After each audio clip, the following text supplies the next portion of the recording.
Good morning दोस्तों।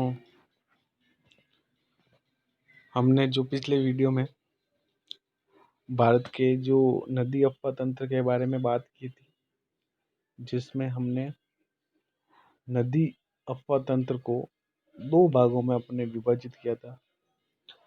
सबसे पहला था आपके हिमालय से निकलने वाली नदियों का अफवाह तंत्र, दूसरा था आपके प्रायद्वीपीय भाग से निकलने वाली नदियों का अफवाह तंत्र। हमने पहले हिमालय से निकलने वाली नदियों के बारे में पढ़ा था, जिसमें से अपन ने हिमालय की नदियों को अफवाह तंत्र को 3 भागों में अपने विभाजित किया गया था। सिंधु नदी अफवाह तंत्र, दूसरा था आपके गंगा नदी अफवाह तंत्र और तीसरा आपका था ब्रह्मपुत्र नदी अफवाह तंत्र। ठीक है, जिसमें से अपन ने गंगा नदी अफवाह तंत्र के बारे में पिछले वीडियो में अध्ययन किया था।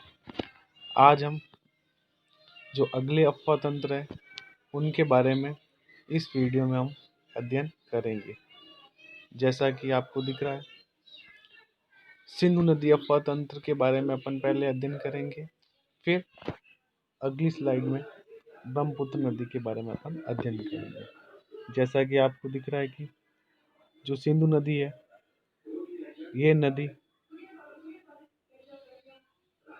मानसरोवर झील, जो राक्षस ताल है उसके पास क्या है, मानसरोवर झील है, वहां से इसका क्या होता उद्गम होता है। यहाँ से ये नदी एंटर करती है।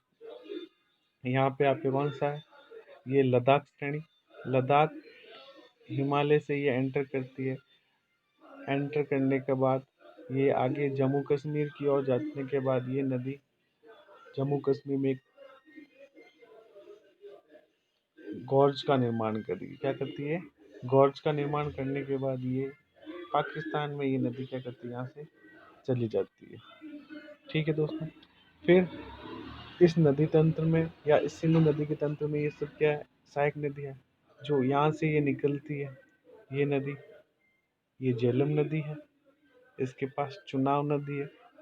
जो चुनाव नदी कहाँ से इसकी उद्गम होता है, 12 लापचा दर्रा है जो आपके कहाँ है, हिमाचल प्रदेश से इसका उद्गम होता है। रावी नदी, ये भी नदी इसका उद्गम कहाँ पे, हिमाचल प्रदेश से इसका उद्गम होगा। सतलज नदी जो राक्षस ताल से क्या होता है, इसका उद्गम होता है। ये सभी क्या करती है, पाकिस्तान में जाकर ये नदी सिंधु नदी में क्या करती है, मिल जाती है। ठीक है दोस्तों, फिर हम इस फिर ये नदी आपस में मिलकर जो पाकिस्तान से होते हुए अरब सागर में क्या करती है, नदी गिर जाती है। अब इन नदी की विशेषता के बारे में देखिए। सबसे पहले सिंधु नदी है, जिसका उद्गम स्थान आपको पता है कहाँ होता है, ये मानसरोवर झील जो कहाँ पे आपके तिब्बत है, और मुहाना का मतलब इसका ये अंतिम में कहाँ मिलते हैं, अरब सागर में ये मिल जाती है। यह नदी लद्दाख और जास्कर श्रेणी के मध्य क्या करती है, बहती है। जब ये नदी भारत में एंटर होती है, तो ये दो श्रेणियों को क्या करती है, विभाजित करती है। ऊपर वाला भाग है जो लद्दाख श्रेणी,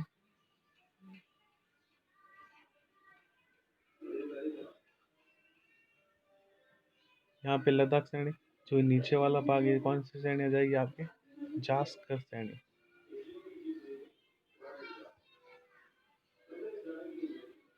जास्कर श्रेणी, ये दो श्रेणियों के मध्य से ये गुजरती है।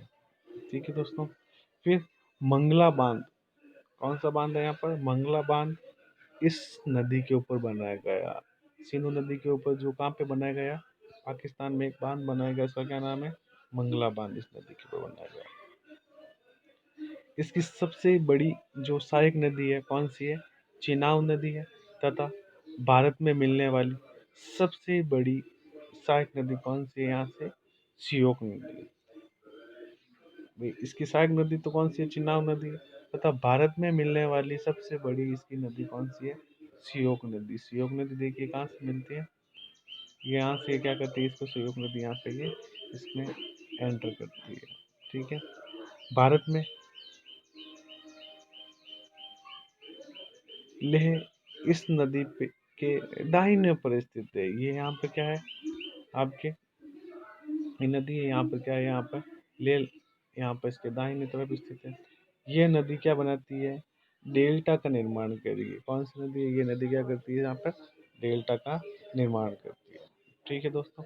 फिर अगली नदी है आपकी चिनाब नदी। इसका जो उद्गम है कुल्लू पहाड़ी जो हिमाचल प्रदेश में, जहाँ बारालाचा, कौन सा दरा है यहाँ पर, बारालाचा दरा है, यहाँ से इसका उद्गम होगा। फिर इसका मुहाना कहाँ, ये सिंधु नदी में कहाँ मिल जाती है, एंटर होती है पाकिस्तान में, क्या करती है, सिंधु नदी में ये मिल जाती है। ये सिंधु नदी की सबसे बड़ी सहायक नदी है, जिसका उद्गम कहाँ से होगा आपके, ये बारालाचा दरे से। चंद्र और भागा नदी, बारालाचा है वहाँ पर, ठीक है ना। बारालाचा दरा कहाँ है, देखिए यहाँ से, ये बारालाचा, यहाँ से एक चंद्र और दूसरी कौन सी, भागा नदी, जहाँ आपस में संगम होती है। फिर इसका चिनाब नदी का क्या होता है, यहाँ से उद्गम होता है।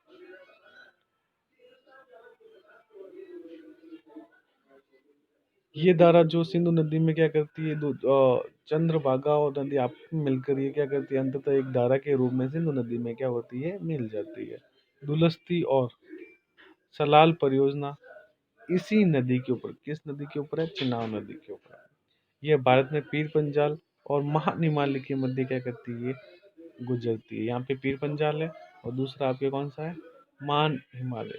यहाँ पे है आपके, सॉरी, यहाँ पे पीर पंजाल है और यहाँ पे कौन सा है, महान हिमालय। इन दोनों के मध्य कौन सी है आपके, चिनाब नदी क्या करती है, गुजरती है। ठीक है दोस्तों। फिर अपन आगे की बात करें, अगली नदी आती है आपकी कौन सी है, झेलम नदी। इस झेलम नदी है, इसका उद्गम बेरीनाग की झील, कहाँ है ये, जम्मू कश्मीर, बेरीनाग की झील है, वहां से इसका उद्गम होगा।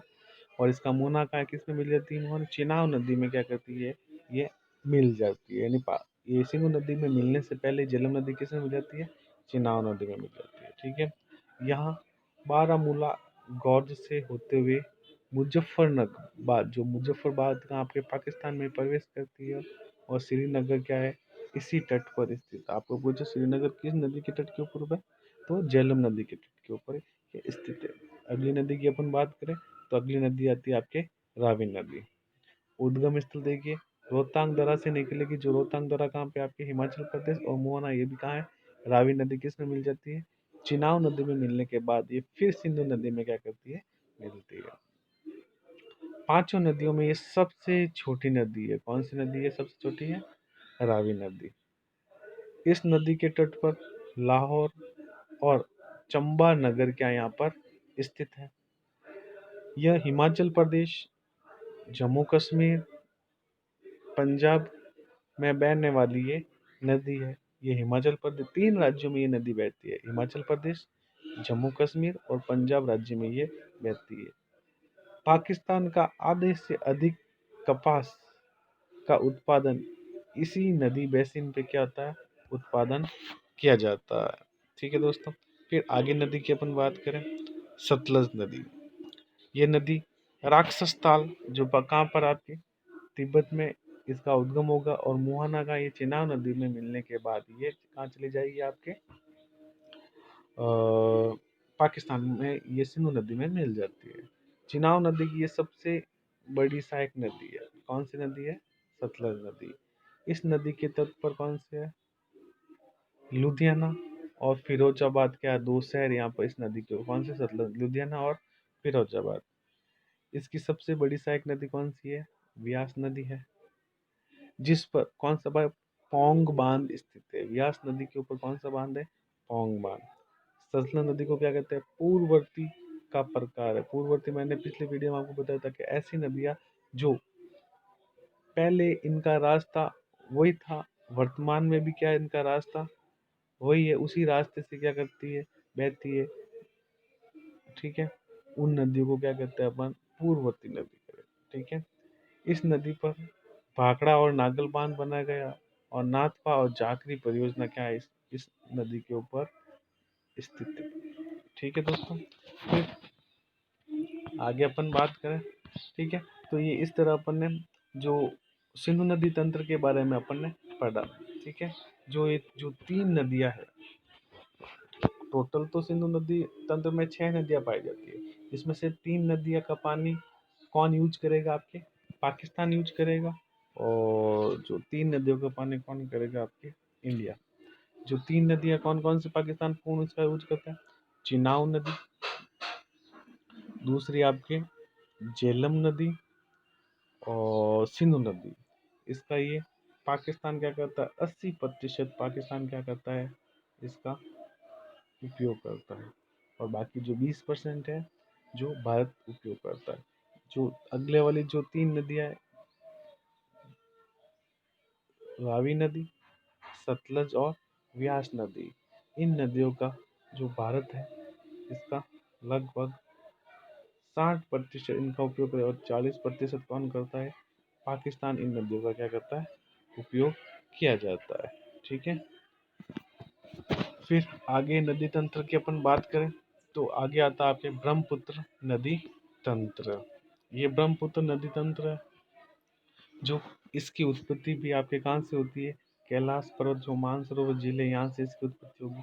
फिर ये नदी तिब्बत से होते हुए, चीन में होते हुए, फिर अरुणाचल प्रदेश में क्या करती है? एंटर होती है। फिर ये अरुणाचल प्रदेश, असम होते हुए फिर ये बंगाल की खाड़ी में क्या करती है? गिर जाती है। इधर से कौन सी इसकी सहायक नदियाँ? गंगा नदी है, जो इसकी सहायक नदी आपस में मिलने के बाद ये कहाँ है? मेघना नदी इसका नाम हो जाता है। फिर बाद में ये बंगाल की खाड़ी में क्या करती है? गिर जाती है। ठीक है दोस्तों। फिर इसके अन्य नाम देखिए, जो तिब्बत में जब ये नदी बहती है तो इसका नाम क्या होता है? सांगपो। क्या नदी के नाम से इसको जाना? सांगपो नदी के नाम से जाना था। जब ये अरुणाचल प्रदेश में एंटर होती है, इसको दिहांग के नाम से जाना। क्या कहते हैं इसको? दिहांग। ठीक है दोस्तों। फिर जब ये असम में ये एंटर होती है, इसको इसका क्या नाम होता है? ब्रह्मपुत्र नदी के नाम से इसको जाना जाता है। और जब ये बांग्लादेश में बहती है, इसको क्या कहते हैं? जमुना नदी। क्या कहते हैं इसको? जमुना नदी के नाम से इसको जाना जाता है। तो जहाँ जहाँ जहाँ बैठती है, इनको विभिन्न नामों से क्या करता है? इस नदी को जाना जाता है। ठीक है। और यहाँ पर एक क्या है? मांजुली द्वीप भी क्या है? जो नदी द्वीप क्या है, जो नदी के द्वारा बनाया गया जो संकरा द्वीप, उसको क्या कहते हैं? नदी द्वीप के नाम से इसको जाना जाता है। ठीक है दोस्तों। अब इसकी विशेषता में देखिए, अन्य नाम आपको बताया था मैंने। सांगपो। क्या कहते हैं? सांगपो कहाँ है? तिब्बत में इसका सांगपो नाम है। दिहांग है आपके अरुणाचल प्रदेश। ब्रह्मपुत्र आपके असम। और जमुना कहाँ पे है इसका? बांग्लादेश में। इसका उद्गम मानसरोवर झील है, जो तिब्बत से निकलकर पश्चिम से पूर्व की ओर ये बहती है, जो असम में सादिया से लगाकर धुबरी तक, पूर्व से पश्चिम तक ये प्रभावित होती है। ठीक है। जैसे चित्र में देखिए, ये सादिया यहाँ पर है, सादिया से लगाकर ये धुबरी तक ये क्या करती है? प्रभावित होती है। पहले ये पश्चिम से पूर्व तक जाएगी, फिर पूर्व से वापस कहाँ जाएगी? ये पश्चिम की तरफ ये जाती है या बहती है। ठीक है। और तथा ये गुम्फित नदी, गुम्फित नदी जलमार्ग क्या होता है? गुम्फित नदी क्या होता है? जब ये नदी यहाँ से निकलती तो आगे से क्या है? ऐसे कोई मान लीजिए कुछ रुकाव या पत्थर पत्थर आ जाता, तभी क्या करती है? अपना रास्ता बदल के ऐसे नदी है, जब आगे और ये अलग वितरिकाओं में ऐसे बदल के क्या है? गुम्फित नदी के नाम से इसको जाना जाता है। विश्व का सबसे बड़ा जो नदी का द्वीप है, नदी द्वीप है, कौन सा? माजुली द्वीप। कहाँ पे? आपके असम। कौन सी नदी के ऊपर है? ब्रह्मपुत्र नदी या मांजुली द्वीप का निर्माण करती है। ठीक है। आगे देखिए, जैम ग्लेशियर, जो सिक्किम से निकलने वाली तीस्ता नदी ब्रह्मपुत्र और बांग्लादेश में क्या करती है? आपस में मिल जाती है। इसकी सहायक नदियाँ कौन कौन सी देखिए? दिमांग, लोहित, धनसिरी, सुबनसिरी और पगला दिया और मानस और तीस्ता नदी क्या है? ये सब ब्रह्मपुत्र की क्या है? ये सहायक नदी तंत्र के अंतर्गत आता है। ठीक है दोस्तों। तो अपन ने इस प्रकार ब्रह्मपुत्र नदी तंत्र के बारे में पढ़ा। ठीक है दोस्तों। फिर अगली वीडियो में हम जो भारत की ये प्रायद्वीपीय नदी तंत्र के बारे में अपन अध्ययन करेंगे। ठीक है दोस्तों। धन्यवाद।